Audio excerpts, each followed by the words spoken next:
வணக்கம் சார். வணக்கம் ஜெமன் சார், ரொம்ப நாளைக்கு அப்புறம், எக்ஸாக்டாக சொல்லணும்னா 72 நாளுக்கு அப்புறம் கரூர் சம்பவத்திற்கு அப்புறம் விஜய் அவர்கள் வந்து முதல் தடவை வெளியே வந்திருக்காரு.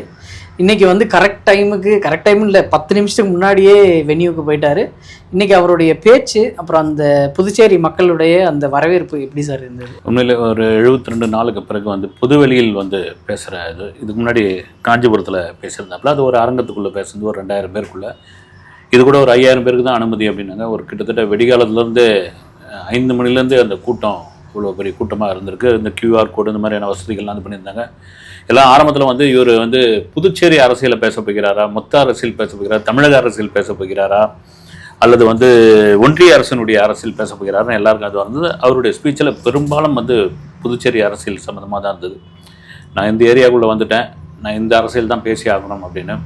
ரெண்டாவது, அவர் ஸ்பீச்சில் பாண்டிச்சேரி சம்மந்தமான கான்ட்ரவர்சியான அரசியல் சம்மந்தமான ஸ்பீச் கூட கிடையாது வந்து. ஏன்னா ஏற்கனவே ஒரு விஷயம் போயிட்டுருக்கு. இப்போதைய முதல்வர் ரங்கசாமியுடைய கட்சியும் தாவேக்காவும் வந்து ஒரு கூட்டணி அமைக்கப் போகிறார்கள் அப்படின்ற மாதிரியான ஒரு பேச்சுவார்த்தை தான் நடக்குது. எதிர்காலத்தில் அது நடந்தாலும் நடக்கும். அதை தாண்டி வந்து புதுச்சேரிக்கு நான் வந்து ஒன்றும் பழைய ஆள் கிடையாது, 30 வருஷமாக என்னை தாங்கி பிடிக்கிறீங்க நீங்கள், நான் அப்படி இருந்து வந்தவன் தான். ஒரு சின்ன மாநிலன்றீங்க, ஆனால் ஒன்றிய அரசினுடைய கூட்டணியில் இந்த அரசு இருக்குது. ஆனால் என்ன பண்ணியிருக்குது இந்த மாநிலத்துக்கு, யூனியன் பிரதேசத்துக்கு முதல்ல மாநில அங்கீகாரமே கொடுக்கல. அதை தாண்டி ஒன்றும் பண்ணல. ரேஷன் கடை இல்லை, சரியான போக்குவரத்து வசதி இல்லை. ஒரு யூனியன் பிரதேசம் செய்ய வேண்டிய விஷயம் ஃபண்டு நீங்கள் அங்கே தானே கொடுக்கணும் அப்படின்னு ஒரு கூட்டணியில் இருக்கிற அரசு, அந்த அரசுக்கு எதிராக அல்லது அரசு சம்பந்தப்பட்ட விமர்சனத்தை விஜய் பேசியிருக்காரு. குறிப்பாக எம்ஜிஆர் வந்து 77 தான் தமிழ்நாட்டில் ஆட்சி அமைச்சார், 74 இங்கே வந்துட்டாருங்க. அப்போ உள்ள மக்கள்லாம் வந்து அவரை மிஸ் பண்ணிடாதீங்க, அவரை பாதுகாப்பாக வச்சுருங்க அப்படின்னு சொன்னாங்க. அப்படின்ட்டு இன்னைக்கு புதுச்சேரி அரசியல் அதை தாண்டி எம்ஜிஆருடைய நிறைய விஷயங்களை கோட் பண்ணி காமிச்சிருந்தார் வந்து விஜய் வந்து. இன்னும் கூட நிறைய பேசியிருக்கலாமே அப்படின்னு. குறிப்பாக காவல்துறை பாதுகாப்பு, அந்த பாதுகாப்பு வந்து முதல்ல நான் நன்றி சொல்லிக்கிறேன் அப்படின்னு சொல்லியிருந்தாரு. நான் தமிழ்நாட்டில் போன இடங்கள்லாம் வந்து அந்த அளவுக்கு பாதுகாப்பு சிறப்பாக இருந்ததான்னு தெரியாது, இதை பார்த்து தெரிஞ்சுங்க திமுக அரசு அப்படின்னு வந்து அதையும் சொல்லியிருந்தார். இன்னும் கூட பொதுவான பிரச்சனைகள் எடுத்து பேசியிருக்கலாமே அப்படின்னு. ஏன்னா நீங்கள் இதுக்கு முன்னாடி சுற்றுப்பயணம் ஆகட்டும், அதுக்கு முன்னாடி மாநாடாகட்டும், 2 மாநாடாகட்டும், அதை தாண்டி காஞ்சிபுரத்தில் அந்த உள்ளரங்கில் பேசுனது வந்து ஒரு 20 நிமிஷத்துக்கு மேலே ஒரு ஸ்பீச்சாக இருந்தது. நல்லா இருந்ததுப்பா, இது அப்படியே பாணியை அவர் தொடரலாமே அப்படின்னு பொழுது சில விஷயங்கள்லாம் ஏன் பேசாமல் விட்டார், தயக்கமா, அல்லது வந்து இது வந்து நீதிமன்றத்தில் இருக்குது, வழக்கு இருக்குது, CBI விசாரணை இருக்குது அப்படின்ற ஒரு அதுக்குள்ளே போக வேணாம், வரட்டும், தீர்ப்பு வரட்டும் அப்படின்றதுக்காக தயங்குறாரா, இன்னும் காலம் இருக்குது, இன்னும் பல இடங்களுக்கு போக வேண்டியதாக இருக்குது அப்படின்னு. இன்னொரு முக்கியமான ஒரு விஷயம், இந்த மீட்டிங் எனக்கு தெரிஞ்சு பார்த்தீங்கன்னா, நீங்கள் அனுமதி கொடுக்க மாட்டேன்றீங்க, அனுமதி கொடுத்தாலும் ஏகப்பட்ட நிபந்தனைகள் இருக்குது. ஒரு கரூர் சம்பவத்துக்கு பிறகு வந்து விஜய் எங்கேயுமே பேசக்கூடாது அப்படின்ற மாதிரியான ஒரு சூழ்நிலைக்கு கொண்டு வந்துட்டீங்கன்னு அவங்களே தான் சொல்கிறாங்க வந்து. அப்படி இருக்கும்பொழுது இங்கே பாருங்கள், நாங்கள் வந்து புதுச்சேரியில் எங்களுடைய இதுவை நாங்கள் ஆரம்பிக்கிறோம், இங்கேருந்து இங்கே எவ்வளோ கட்டுக்கோப்பாக இருக்குது பாருங்கள், இங்கே எவ்வளோ சிறப்பாக செஞ்சு கொடுக்குறாங்க பாருங்கள், இங்கே கட்சி வேறுபாடு பாகுபாடு எதுவுமே கிடையாது. இங்கே வந்தால் நான் ஒரு கட்சியை சேர்ந்தவன் தான், இதுவும் தமிழ்நாட்டை சேர்ந்தவன் தான். நான் வந்து இங்கே வந்து நான் மீட்டிங் போட்டிருக்கேன், எனக்கு அவ்வளோ பிரமாதமான ஏற்பாடு பண்ணி கொடுத்துருக்காங்க, நான் பேசியிருக்கிறேன்ட்டு இது ஒரு முன்னுதாரணமாக எடுத்துக்காட்டாக இங்கேருந்து தொடங்கியிருக்காங்களோன்னு எனக்கு ஒரு டவுட் இருக்குது. தமிழ்நாடு கவர்மெண்ட் போட்ட ரெகுலேஷன்ஸை விட பாண்டிச்சேரி கவர்மெண்ட் பயங்கரமான ரூல்ஸ் அண்ட் ரெகுலேஷன்ஸ் வந்து போட்டிருந்தாங்க. இதில் வந்து 5000 பேர்னா 5000 பேர் மட்டும்தான் அலௌட் அப்படின்ற மாதிரி ரொம்ப ஸ்ட்ரிக்டான ரூல்ஸு. பட் தமிழ்நாடு கவர்மெண்ட் இந்த விஷயத்தை பண்ணால் ஏற்றுக்குவாங்களா? ஏன்னா இவங்க ஆல்ரெடி எங்களை வந்து ரொம்ப ரெஸ்ட்ரிக்ட் பண்ணுறாங்க, அது பண்ணக்கூடாது இது பண்ணக்கூடாதுன்னு சொல்கிறாங்க அப்படின்னு சொல்கிறாங்க. ஆனால் பாண்டிச்சேரி கவர்மெண்ட் அதை தான் எக்ஸாக்டாக பண்ணியிருக்காங்க. 5000 பேர்னா 5000 பேர், ஒரு QR கோடுக்கு ஒருத்தர் தான் அலௌடு. ஆனால் டிவிகே சார்பில் இருந்து 2 பேர் வரலாம் அப்படின்னு சொல்லிட்டு வந்திருக்காங்க. அது வேற காலையில் ஒரு சர்ச்சையாக போயிட்டு இருந்துச்சு. அந்த மாதிரி விஷயங்கள் இருக்கும்போது தமிழ்நாடு கவர்மெண்ட் இதையே பண்ணால் இவங்களோட ரியாக்ஷன் வேற மாதிரி இருக்குமா? கூட ஈரோட்டில் ஒரு 7 ஏக்கர் பகுதியை வந்து அனுமதி கேட்டாங்க. எவ்வளோ பேர் வருவாங்க? 75,000 பேர்னா இல்லை, அலௌடு கிடையாதுன்ட்டாங்க. வந்து மாற்று இடம் பாருங்கன்ட்டாங்க. இவங்களும் அதை தான் சொல்கிறாங்க. ஆரம்பத்தில் ஒன்றா ஒரு லூஸில் விட்டுருக்கலாம், சரி போட்டோம் அப்படின்ற மாதிரியான ஒரு இது இருந்திருக்கலாம். சரி, அவங்க கட்சி நீங்கள் சொல்கிற மாதிரி ஒரு அழுத்தம் கொடுத்தோம்னா அது நமக்கு எதிராக விமர்சனமாக மாறும் அப்படின்னு. இப்போ என்ன ஆகிப்போச்சு, அழுத்தம் கொடுக்காதனால இல்லைன்னால நீங்கள் பாதுகாப்பு குறைபாடு, போதிய போலீஸார் இல்லை அப்படின்ற மாதிரியான ஒரு விமர்சனம் வந்திருக்கு, குற்றச்சாட்டு வந்திருக்கு. இவங்க தெளிவாக பேசியாச்சு. முதல்ல இவங்க வந்து பாண்டிச்சேரியில் ஒரு ரோட் ஷோ நடத்துறதுக்கு கேட்டாங்க. ரோட் ஷோவுக்கு வாய்ப்பே இல்லை. ஒரு சின்ன யூனியன் பிரதேசம் அது வந்து. நீங்கள் வந்து 3 தெரு சேர்ந்தது ஒரு தொகுதி, அவ்வளோதான். அங்கே மக்கள் இருக்குன்னு இவரே விஜயா கூட பேசியிருக்காரு. சுற்றுலா தலத்திற்கு முக்கியமான இடம், பார்க்கிங் கிடையாது, சரியான டாய்லெட் வசதி கிடையாது. முக்கியமாக பார்க்கிங் ரொம்ப பிரச்சனை. நீங்கள் பாண்டிச்சேரி போனீங்கன்னா தெரியும், வண்டியை விடவே முடியாது எங்கேயும் பார்த்தோம், அவ்வளோ பெரிய சிரமம் இருக்குது. அப்படின்பொழுது ஒரு ரோட் ஷோனா அது எப்படி வந்துடும்? வந்து பக்கத்து மாவட்டங்கள் இந்த ஆட்கள்லாம் வந்துடுவாங்க. இது கூட வந்து பாண்டிச்சேரி போலீஸார் வந்து தமிழக போலீஸார்கிட்ட அந்த பக்கத்து மாவட்டத்தில் யாரும் கொஞ்சம் வராமல் பார்டர்லேயே தடுத்துருக்காங்க. இவங்கள பண்ணியிருக்காங்க. உண்மையிலே காவல்துறை சிறப்பாக செஞ்சுருக்காங்க. வந்து கூடி பேசியிருக்காங்க. பேசினப்போ இந்த இடத்துக்கு அந்த உப்பளம் பகுதியில் வந்து ஒரு 5000 பேர் தாங்கும் அப்படின்னு. இந்த 5000 பேர் கூட பார்த்தீங்கன்னா 500 பேரை வந்து ஒரு பூத் மாதிரி ரெடி பண்ணி 10 பூத் ஒரு சீரா. அதில் பார்த்தீங்கன்னா அந்த குடிநீர் வசதி, கழிப்பிடம், ஆம்புலன்ஸு இந்த வாட்டி ரொம்ப நேர்த்தியாக இருந்திருக்குது. ரொம்ப நேர்த்தியாக பண்ணியிருக்காங்க. அதுக்கு அந்த ஒரு சம்பவமே ஒரு காரணமாக இருக்கும். வந்து ஆரம்பத்தில் வந்து QR கோடு இருந்தால் மட்டும்தான் அனுமதி அப்படின்னு சொல்லிட்டு இருந்தவங்க, அதுக்கப்புறம் டைம் ஆக ஆக இல்லைன்னா அங்கே கூட்டம் வந்து அதிகமாக சேராத மாதிரி இருந்தது. இந்த பாக்ஸில் பார்த்தா ரொம்ப கம்மியான ஆட்கள் தான் இருக்கிற மாதிரி இருந்தது. அதனால புசி ஆனந்த் அவர்கள் வந்து எல்லாரையும் உள்ள விடுங்க அப்படின்னு சொன்னதால எல்லாரையுமே உள்ள அலோவ் பண்ணிட்டாங்க. ரிட்டர்ன் வரும்போது அது கொஞ்சம் தள்ளுமுள்ளு ஏற்பட்டுச்சு அப்படின்னு சொல்லி நியூஸ்ல எல்லாம் சொல்லிட்டு இருந்தாங்க. இவங்க போட்ட கண்டிஷன்ஸை வந்து இவங்களே பிரேக் பண்ணிட்டு நமக்கு கூட்டம் பெருசா காமிக்கணும் அப்படின்னு சொல்லி முடிவெடுத்துறாங்க. அவர் வந்து எல்லாரையும் உள்ள விடுங்கன்னு சொன்னது உங்களுக்கு எப்படி தெரியும்? நியூஸ் அதான் செய்தியில் வர்றது தான் அவரே பேசினாரு. அப்படியா? ஆமா, எல்லாரும் உள்ள விடுங்க. அதுக்கப்புறம் தான் உள்ள விட்டாங்க. அது எப்படி வந்து 5000 பேர்னா 5000 பேர் தானே. வந்து 5000 பேருக்கு மேலே வந்து நீங்கள் ஒருத்தர் உள்ளே விடுங்கன்னா வரதான் செய்யும். வந்து இதை வந்து அவங்க சரி பண்ணிக்கணும். வந்து இங்கே கூட்டம் இல்லை, இது இல்லைன்னா 5000 பேருக்கு அதுக்கு ஏற்ற கூட்டம் தான் இருக்கும். வந்து ரெண்டாவது நீங்கள் சொல்கிற மாதிரி நிகழ்ச்சி முடிஞ்சு வெளியே வரும்போது ஒரு சின்ன பார்த்து நான் தள்ளுமுலாம் நடத்தியிருக்காங்க. ஆமாம், தள்ளுமுலாம் ஏற்பட்டிருக்கு. இந்த பிளானிங் ரொம்ப முக்கியமான ஒரு விஷயம். நல்லா சிறப்பாக பண்ணியிருக்காங்க.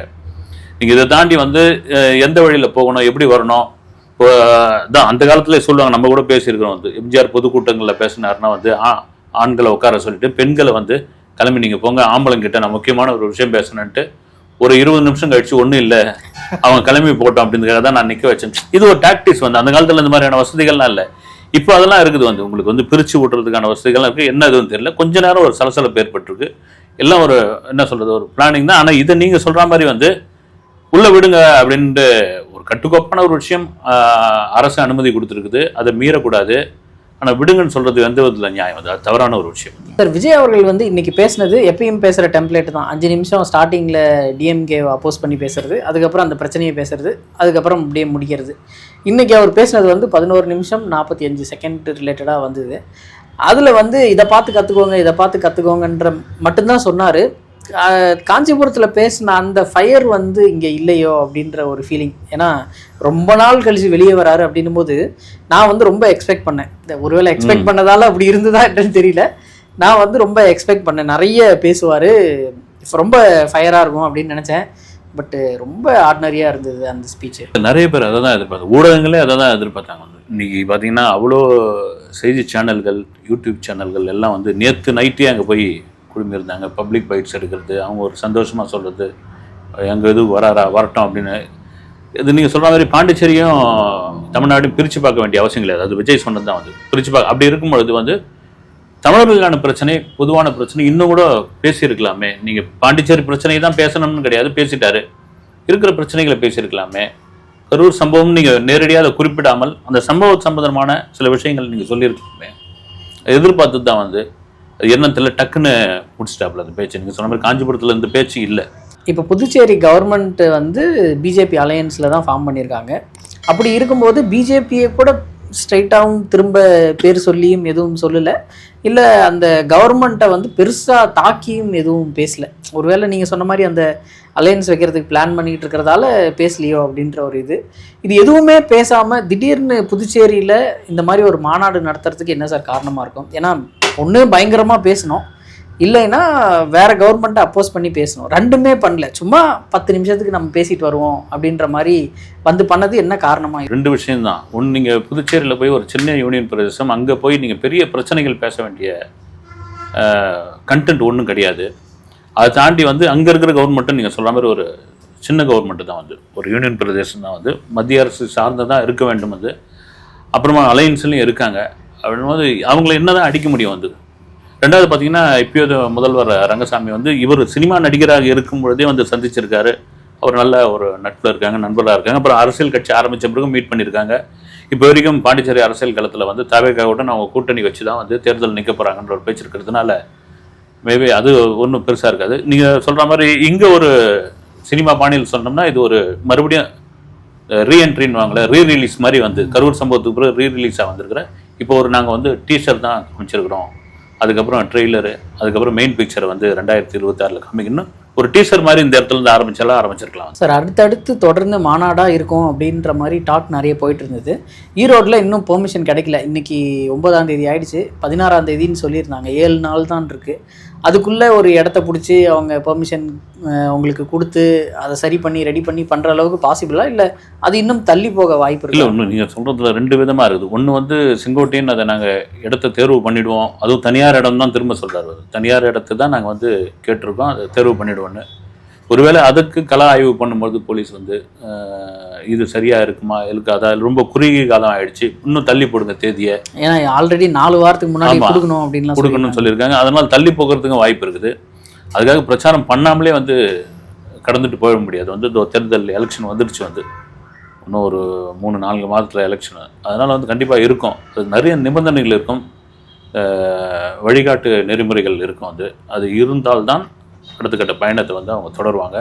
அது எப்படியாப்பட்ட நிபந்தனைகள் வழிகாட்டு நெறிமுறைகள் இருக்குன்னு வந்து மாநில அரசு தான் சொல்ல வேண்டும். சார், இவர் வந்து ஃபுல் அண்ட் ஃபுல் எம்ஜிஆர் பாணியில் தான் எல்லாமே பண்ணணும் அப்படின்னு சொல்லி இறங்கிட்டாரா?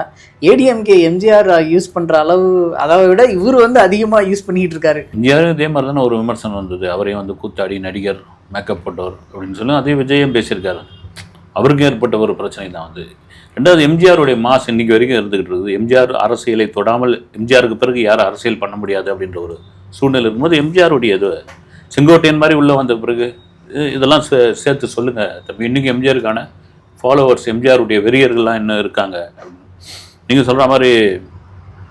என்ன சொல்கிறது வந்து, இவருக்கெல்லாம் வந்து எம்ஜிஆருக்கு ஆரம்பத்தில் வந்து இவரெல்லாம் அரசியலுக்கெல்லாம் தகுதியே கிடையாதுங்க, இவருக்கெல்லாம் வந்து எதுன்னே தெரியாதுன்னு பொழுது ஒரு என்ன சொல்கிறது பொன்மன செம்மல்ன்ற அளவுக்கு வந்து ஒரு பொற்கால ஆட்சியை கொடுத்தார். வந்து அது ரோல் மாடல் ஆன பிறகு வந்து எம்ஜிஆர் அரசியலை தொட்டு தான் ஆகணும். நீங்கள் கொள்கை தலைவர் அப்படின்னு இல்லைனாலும் ஒரு பிரச்சார வேனில் அண்ணாவையும் எம்ஜிஆரையும் போட்டிருக்காரு, வந்து படமாக போட்டிருக்காரு. வந்து அதனால் இனி வரும் காலங்களில் எம்ஜிஆரை தொடாமல் யாரும் அரசியல் பண்ண முடியாது அப்படின்ற ஒரு நிர்பந்தத்தில் இருக்காங்க. சார், தமிழ்நாட்டில் வந்து 2 நாளைக்கு முன்னாடி டிவிகே சார்பாக தருமபுரியில் மதுக்கடையை மூடணும் அப்படின்னு சொல்லி ஆர்ப்பாட்டம் பண்ணாங்க. பட் பாண்டிச்சேரி வந்து ஃபுல் அண்ட் ஃபுல் அதை பேஸ் பண்ணி தான் இருக்காங்க. அப்படி இருக்கும்போது இங்கே ஒரு ஸ்டாண்ட் அங்கே ஒரு ஸ்டாண்ட் அந்த மாதிரி எடுத்துக்கிறாங்களா, இல்லை எப்படி சார் இதை வந்து இது பண்ணுவாங்க? இங்கே அதில் வந்து எப்படின்னா, இங்கே அரசே நடத்துது மதுக்கடையை, அவங்க தனியார்கிட்ட கொடுக்குறாங்க. ரெண்டாவது பார்த்தீங்கன்னா பாண்டிச்சேரி அதுக்கு புகழ்பெற்ற ஒன்று வந்து அது ஏரியாவில் அங்கே எதுவும் இதை பற்றி சலசலப்பு இல்லை. வந்து நீங்கள் அது சம்மந்தமான என்ன குற்றச்சாட்டு இருக்குது? வந்து எம்ஜிஆர் கூட சாராய கடை திறந்தார், அப்போ வந்து நம்பர் கடன் வாங்க வந்து அப்போ கூட அதுக்கப்புறம் தான் ஒரு சலசலப்பே வந்துச்சு. எம்ஜிஆர் வந்து அதுக்கு எதிராகவே படம் எடுத்தார். வந்து குடிக்க மாட்டேன் நடிகர், ஏதோ ரொம்ப சாராயம் குடிக்கிறதுனால என்ன பண்ண பிரச்சனைகள் வருதுன்னு ஒரு திரைப்படமே எடுத்தாங்க. ஒன்றும் பண்ண முடியாது.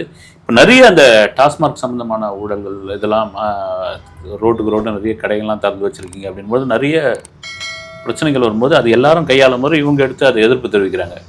பாண்டிச்சேரி கவர்மெண்ட்டில் போயிட்டு அதை போய் என்ன பண்ண முடியும்? வந்து ஓகே சார், அடுத்த இன்டர்வியூவில் சந்திப்போம். நன்றி சார்.